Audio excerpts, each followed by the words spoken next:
नमस्कार दोस्तों, मैं संदीप कुमार। इस समय मैं मौजूद हूँ भिवंडी के ऐसी जगह पर जहाँ पर भिवंडी शहर की सारी गंदगी लाकर यहाँ इकट्ठा की जाती है।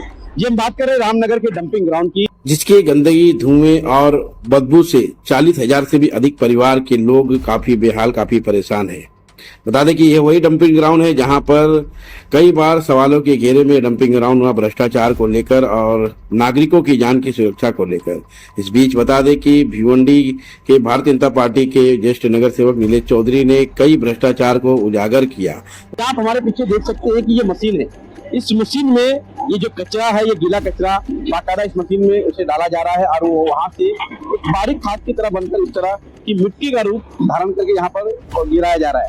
इसी में बता दें कि कोई प्लास्टिक है, प्लास्टिक जो है दरकिनार साइड में किया जा रहा है, लेकिन बता दें कि जानकारी हमें प्राप्त हुई है कि प्लास्टिक जो है भिवंडी शहर की कई डाइंग और साइजिंग में जाती है।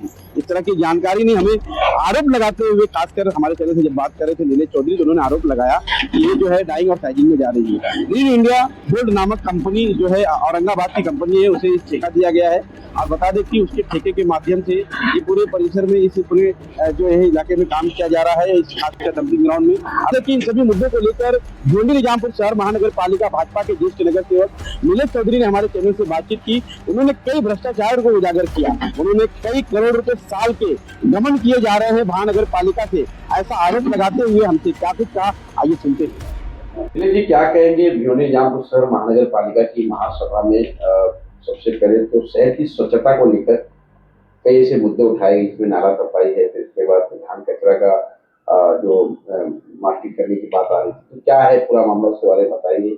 आप उस महासभा में, तो इस महासभा जो लगाई गई थी, पहला तो आपके माध्यम से पूरे भिवंडी की जनता को मैं अवगत करना चाहता हूँ कि ये जो विषय सभा जो लगाई थी 17 तारीख को, उसमें विषय नंबर 2 था स्वच्छ भारत अभियान अंतर्गत 480 टन प्रतिदिन ट्रांसलेशन प्रकल्प का ये लगाने के लिए मंजूरी थी।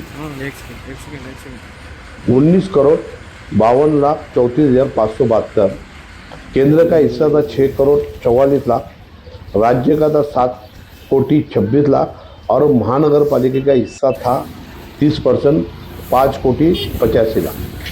मैं इसकी हकीकत बताना चाहता हूँ कि ये जो विषय आया था, ये विषय के अंदर बहुत बड़ा भ्रष्टाचार है। ये हमने महानगर पालिका के महासभा में भी बताया और आपके माध्यम से नागरिकों को भी बताना चाहता हूँ कि इससे पहला जो ठेका था भिवंडी महानगर पालिका का चालू ठेका सुप्रीम कोर्ट को दिया था 441 रुपये में प्रति टन।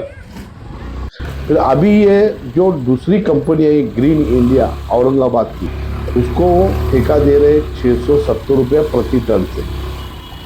तो कहीं न कहीं ये जो तफावत है, वो तफावत कितनी की है? 229 रुपये पर टन की।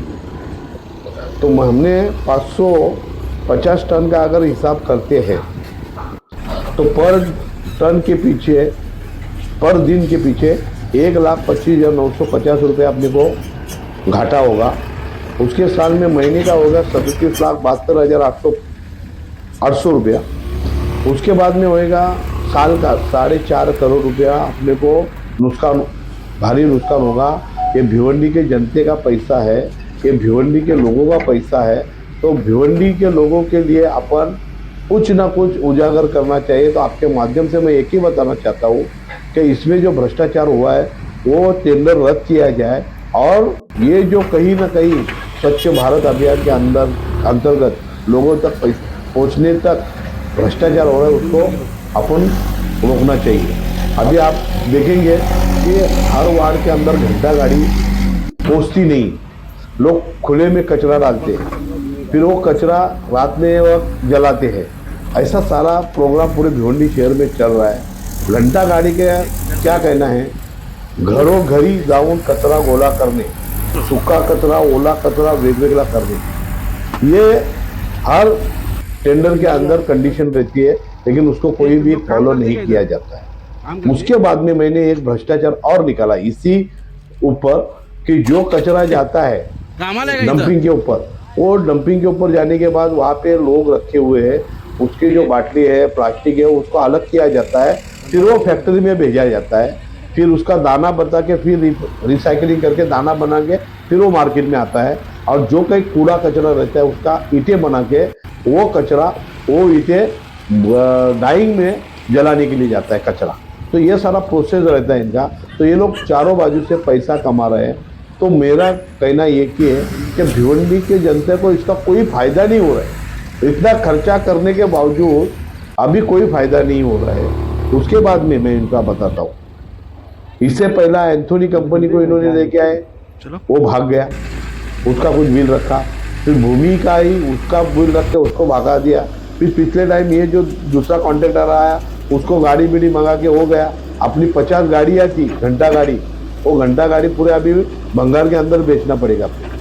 तो ये सारी चीज़ें है ये लोगों तक पहुँचती नहीं है। तो हमने कहा है महासभा भी लाइव करो और किधर अपने ऊपर भ्रष्टाचार हो रहा है और नजर से उसके ऊपर बोल रहा है वो तो जनता को मालूम पड़ेगा। सर आपने इतना मतलब साल का जो है 4.5 करोड़ रुपये भ्रष्टाचार का जो आरोप लगाए, क्या लगता है इसमें किसी प्रकार के कोई संबंधित अधिकारी का साथगाठ है या फिर किसी बड़े नेता का साथगाठ है? क्या लगता है? मैं तो देखो मैं अभी इसके ऊपर जिसकी सही है विक्रम दराड़े जिन्होंने प्रस्ताव लेके आए, तो मैंने उसको लेखी पत्र दे के मेरे को मालूमात दिए और मेरे को इसकी जानकारी ये दी कि आपने जो ठेका चालू है उसको 241 पे उसको ही क्यों नहीं रिपीट किया? क्या बाबा उसको नहीं तो अगर 241 देना तो 400 कंपनी आती है उसको दो, तो तुम 670 वाले को दे रहे हैं, ये कौन सा न्याय? तो इसमें मैं पहला विक्रम दराड़े साहब को एक ही कहना चाहता हूँ कि आपने जो प्रस्ताव लेके आया था उसमें भ्रष्टाचार हुआ है। कमिश्नर को कहता हूँ कि इसकी जांच हो और जो संबंधित अधिकारी हो उसके ऊपर कार्रवाई हो।